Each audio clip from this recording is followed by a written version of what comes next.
Yo, what's going on, y'all? Today I got for you my top 10 greatest movies of 2015. Now, disclosure, I haven't seen all the movies of this year like everyone else says, and a lot of those like Oscar-y kind of films I usually see like next year because I haven't heard about them this year. So just that's my warning. But let's get into it with number 10.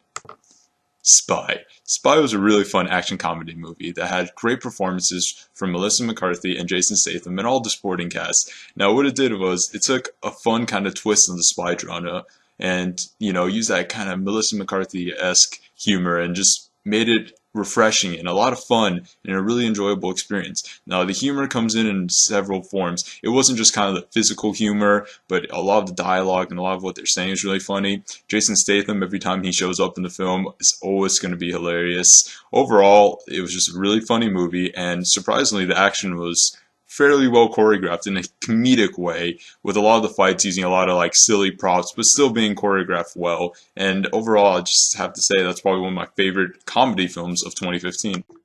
At number 9, we have Straight Outta Compton. Straight Outta Compton gave me a new appreciation for that kind of early years of rap.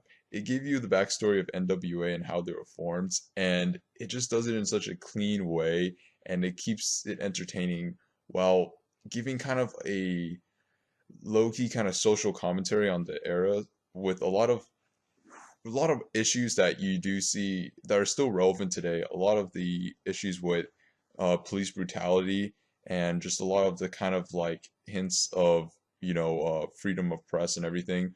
But overall, the movie just does a great job at discussing the background of how NWA was formed, how some of the new age rappers came about, basically just the whole rise movement and just the culture of the late 80s and 90s and the kind of Compton and South and California areas.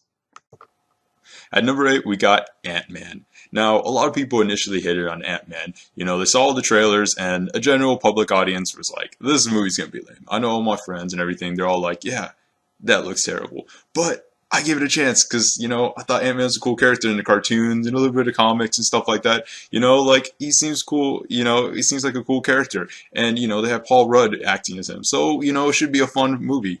And when I went in, I was surprised that I actually saw a better movie than Avengers this year, which, is mind-boggling when, if you thought about this like in 2014, thinking that Ant-Man was going to be better than Avengers 2, but it was. It gave you a refreshing take for a Marvel movie. Instead of just having a generic fight, here's the villain, we got to fight him, right? They had this kind of heist feel, and they had a great supporting cast of just friends, not, super friends, but just Paul Rudd's Ant-Man's friends in the movie who are really funny, who have, they have, really different personalities and kind of give it a quirky side. Like I said, the heist aspect of the film was really cool. They really made these powers like work. You were like, he goes small. Is that really like a reasonable power to put in with all these other heroes? And it was. They made it really creative. The fights were really well done. It's still kind of funny. Still with the Thomas the Tank Engine fight and some of the other fights, just really well done, really comedic, really just like choreographed well, and everything just looked cool. The scenes were amazing, the set pieces were amazing, and even though everything was, on a smaller scale, it still felt like a better, the best Marvel movie of the year. Number 7 is Inside Out. Now, Inside Out was another Pixar film, and Pixar, kind of been on one of their like slow streaks lately. The movies have always been, great, but probably not up to par with some of their earlier films or some of the, mid 2000s kind of films. But this one really brought it back and gave you back that Pixar greatness. Now, first of all, the film has an amazing creative concept, the emotions in your head and just kind of seeing that aspect of a person's like personality and everything, and just the way people think. And they took that concept and really ran with it and just became one of the most creative films I've seen in a long time. And it still kept that charisma and that charm that Pixar always has. It has a compelling story, has a compelling set of characters, and you can see it with the family, you can see it with your friends, you can see it at any age, and it's still a wonderful time. Has a lot of funny moments that you can't really get in other comedies because you don't really see this aspect and this kind of like parody of like the emotions in your head, and you see a really good contrast between the emotions and just kind of like it's a lot of funny moments where you see what each one is doing and how in certain situations you react. And it's a fun time for everybody. And I think probably one of the best, I think the best comedy of 2015. Now, number 6 is Creed. Now, Creed took a new kind of take on the Rocky genre, following Apollo Creed's son, the villain from the first two movies, and just showing a new endearing story of another character other than Rocky in this franchise. Now, Michael B. Jordan, a lot of people were hesitant. All they know about him was, from Fantastic Four. Well, I don't blame him for that movie. He still has, a bad rap for, crappy film. But his performance was amazing. It really is gonna hopefully, put him above a lot of other people and give him a lot of opportunities, because this guy is an amazing actor. You see his acting chops from everything he does, from his dialogue, from his act, from his movements. Everything he does is just well done. The story in this film is really good. It's still, not the most shocking one, but it's a fun take where you see Creed's son is, rich and successful, successful in, the monetary terms, but not successful like passionately, where he wants to kind of not just be a shadow of his father. He wants to be his own person. And he goes out there and becomes a fighter and uses Rocky as his like mentor in order to get better in the boxing world. Now, Stallone does probably his best dramatic performance of all time.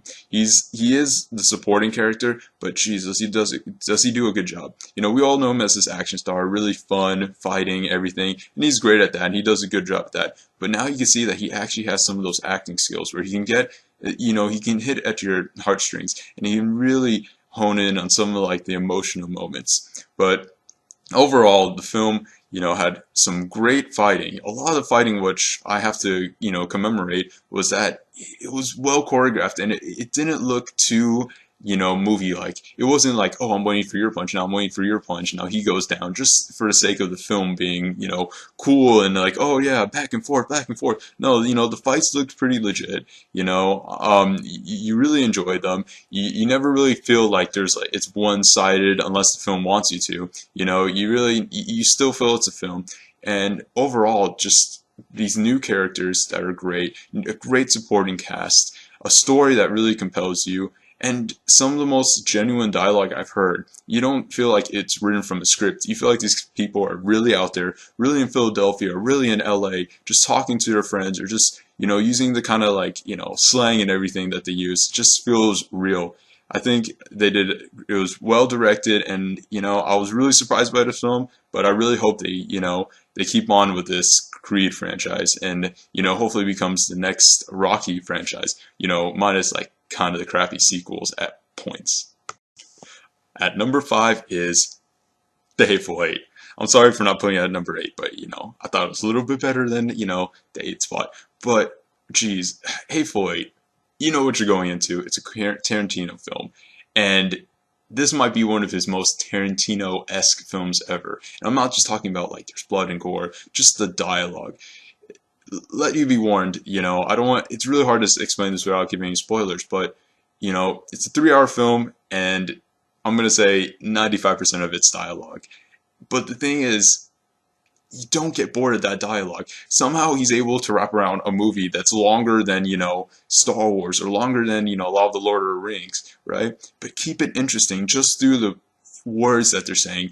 And you don't even really get a feeling of what the overall plot is, until halfway in the film. You get a general kind of direction of what it's about, but then it kind of takes a twist and makes it kind of like a thriller kind of mystery. And, every moment it's just these characters, all these new characters, Samuel L. Jackson, and a few other characters. Don't want to spoil anything, but just great performances, really convincing, a lot of fun. There's a lot of comedy, but it's that dark comedy that Tarantino always gives us, because there's some, a little bit over the top, kind of gore and stuff like that, but maybe not a film for everybody. I went in with a few friends, they fell asleep throughout the movie, okay, but, for me, I think it was just a great movie. Not Tarantino's best, but just one of the best movies of 2015, for me personally.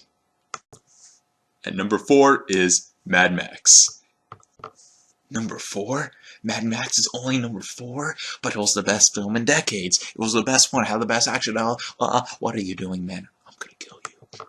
Don't hate me, guys, but I love Mad Max. I thought it was a great film. We all know why. It had great action, some of the best practical effects we've seen probably ever, and it just is a refreshing take on a franchise which had some love, had some niche love, but wasn't one of those big box office kind of hits. But now it came out and it was just amazing. You've never seen anything like that. Story, it's passable. You don't really care. Mad Max is like that cool stoic kind of character. But what really shines are these supporting cast, some new actresses that I think are going to go really far, and just kind of this crazy world building they did. And they took a movie that was arguably just one long car chase, and they just made it amazing. Now we're into the top three. With number three, The Martian. Now, The Martian takes a twist on that kind of survival genre we've seen in a lot of movies beforehand, where on paper it might not sound like the most interesting film, but execution, it scores a home run. Matt Damon does such a great performance here and creates a compelling character that you really genuinely care about. It's just this astronaut who gets stuck on Mars and basically has to survive there until he can get help. But what really takes you in is that Matt Damon's character is so lovable, not just in the, I feel bad for him kind of way, but just in the like comedic way, or just his personality. You grow to love him. You see that he's human. You see such a range of emotions that he compels through his humor, through his fear, his sadness, his anxiety, or his just his courage, his bravery to survive. And throughout the film, you just see all these aspects of the character that you keep on rooting for him. And what the plot does so well is that instead of just slowly building up from a struggle, right? The movie takes twists and turns where he might get an achievement, he might grow a few crops, but then something will happen, and then everything he worked so hard for will just be destroyed, and it'll look like there's no way back. But he keeps on coming back. And with a good supporting cast that also kind of emphasizes the kind of tone of the film where it's dark, but it still has that kind of like humor to it, and it's a little lighthearted feel in like a heavy subject where this man is dying and struggling for his life. Also, what the film does great is that it takes a lot of it comes up with a lot of creative solutions to problems that a person wouldn't naturally think about. It has some great lines, some best dialogue of any film of the year. With classic lines coming from Matt Damon. And just overall, just a fun time, great film, great ending, and just one of the best films of the year. Now, number two is Ex Machina. Now, Ex Machina, like The Martian, takes a twist on a genre that we've kind of seen before. It's about whether AI can experience emotions and whether we should basically care, which you've seen before in several other films, but it's never been touched on in this kind of way. And they really just kind of revamp the formula and make it interesting and fresh again. And one of the best takes of this kind of aspect I've seen in a long time. Now, what helps separate it is that there's always this kind of shroud of mystery going on in the background. It's not as clear cut as, oh, this robot experiences emotions, now we gotta go save it. No, it's always kind of mystery. It's like, should I save it? Is this genuine? Are they lying? You have two characters on opposite ends. You have the robot, the AI, and you have the character played by Oscar Isaac, who's a multi-billionaire, who's basically creates this AI, but it keeps on talking to the main character saying that, just want you to test whether you feel like this is a real person. But at the end, at the back end, he's always explaining that, at the end of the day, it's still a robot. And you always feel kind of unclear about his character. You never feel too safe with him, but you never fear him too much. You don't know what he's about. And that's kind of what helps make the film great. You're not sure. Does he have something behind, something up his sleeve that he's trying to trick the audience with? Or is he being a genuine guy? He's just kind of a little creepy and a little awkward. Now, the main character, who's played by Domhnall Gleeson, right, does a great job showing, a guy who really is a smart guy, maybe not, kind of lonesome, a little lonely in his life, but has a heart to him. He grows to love this character and eventually, grows a friendship, a true friendship that he really believes in. And just seeing this growth and development of this friendship really is what throws the movie together. Now, it's not a big budget movie with all these, sets and everything, right? It's really condensed. It's really condensed with four main characters, two of them being robots and two of them being humans.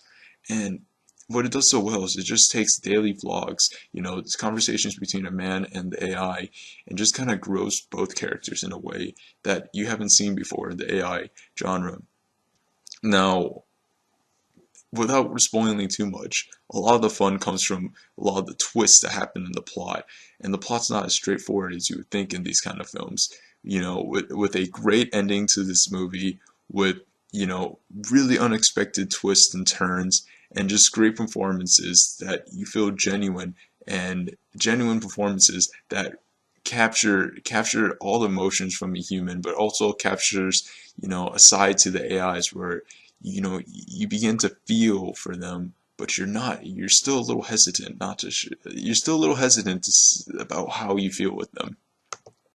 Before I get to number one, let me just have a few quick honorable mentions. These are films I have not yet seen, or films that just I have and just didn't make the cut, but I still think were really good movies from this year. And these are Trainwreck, which I heard is a great comedy, still haven't seen. Shaun the Sheep, The Revenant, Carol, Jurassic World, Avengers, which I enjoyed a lot, but they just had too many problems with it just feeling too crowded and a few other little issues that just didn't put it on par. Fast and Furious, which I know a lot of people were like, "What?" But it was an enjoyable experience, and it actually had a pretty touching ending, and that's not what I expected from a Fast and Furious movie, so I enjoyed it a lot. And lastly, Star Wars, which I know a lot of people will have high up on their list, but personally, like I said in my other video, I've never been more hyped for a movie in my life, and the experience getting into it was amazing, and that's why I give it an honorable mention. But the actual movie for me was slightly disappointing in terms of what I was expecting. And it's number one, Kingsman: The Secret Service. Now, I know what a lot of y'all are saying. Kingsman: The Secret Service, is that really your number one, David? Well, yeah, it is. I thought this movie was amazing. Now, I haven't seen a movie blend action, comedy, drama, and a little bit of kind of thriller in there. It's just so well in a while. They take a lot of different inspiration from different films, from James Bond, from just different action movies, and they just blend it together in such a way where it's non-stop fun, non-stop action, non-stop story. Everything in this movie, in my opinion, is just done perfectly. Um, you get introduced to a new kind of young James Bondish character, Taron, played by Taron Egerton, and he just he starts off as this kind of like street kid, right? Who basically grows into a gentleman, as a spy, as a civilized kind of man, and in a really well done character development, and with Colin Firth playing as kind of mentor throughout the film. Now, the movie, just like James Bond, or like a lot of other movies, it's kind of kind of takes a parody of those, and still has an over the top villain played by Samuel Jackson, who is hilarious in this movie and just does a great job, but kind of takes like an over the top villain with an over the top plan, but kind of gives it its new twist, where the plan isn't another generic like I'm gonna bomb the Earth, or I'm gonna take over the Earth through some crazy ludicrous thing. Even though it is crazy, it's funny, and it's kind of like modern. It's modern where you feel like, wow, could somebody actually do that? Um, but yeah, everyone gives great performances, and you have a pretty good story here that you see a great character development from a lot of different characters, and on top of that, the best part, in my opinion, is the action. Now, you'll see a lot of trailers for this film, and you'll be like, is that really an R-rated film? It doesn't really look at it. It looks like, another standard PG-13 movie, but no, that this movie is a hard R. I haven't seen action this brutal in a while. You see these well choreographed fights using all different kinds of props. It's not generic, like guns. They do have gunfights that are well done, hopping wall to wall, but they also use different props. Colin Firth uses an umbrella to fight in one of his scenes, and it's just really cool. And I think the best scene in this whole film would have to be the church scene, where Colin Firth's character just goes off and is basically mind controlled, right? And just destroys like a whole church of these like crazy, over religious kind of people. And just the way it's done is crazy brutal, but it does it in a dark, kind of humorous way, just with such great choreography and some of the best, it's great camera movement where it's following the action all the way, but moving in a way that doesn't distract the audience in any way. And it's just so brutal, but so entertaining at the same time. Using all these different props, showing him get beat down but coming back up and just throwing everything he has, going crazy. The music's blaring, and you're just so entertained. I was never bored in any minute of this film. Everything, in my opinion, worked really well. I think it's a great time, not a family movie, but you see a lot of new characters develop. You see a parody on the spy genre, which it's a refreshing take on it, which you haven't seen in a while with a lot of the kind of stagnant films. You see phenomenal action, and you just get everything that you need in a spy film, all the tropes, but at the same time the tropes are redone, and I think this could become another franchise that could rival some of the big guys, because it's just so fun. It's amazing. It's an amazing time, and I think everyone should see it. And that's why Kingsman: The Secret Service is my best, greatest, whatever film of 2015. Thanks for sticking around and watching it. If you liked what you saw, like, comment, subscribe, all that great stuff. And see you guys next time. Thanks so much.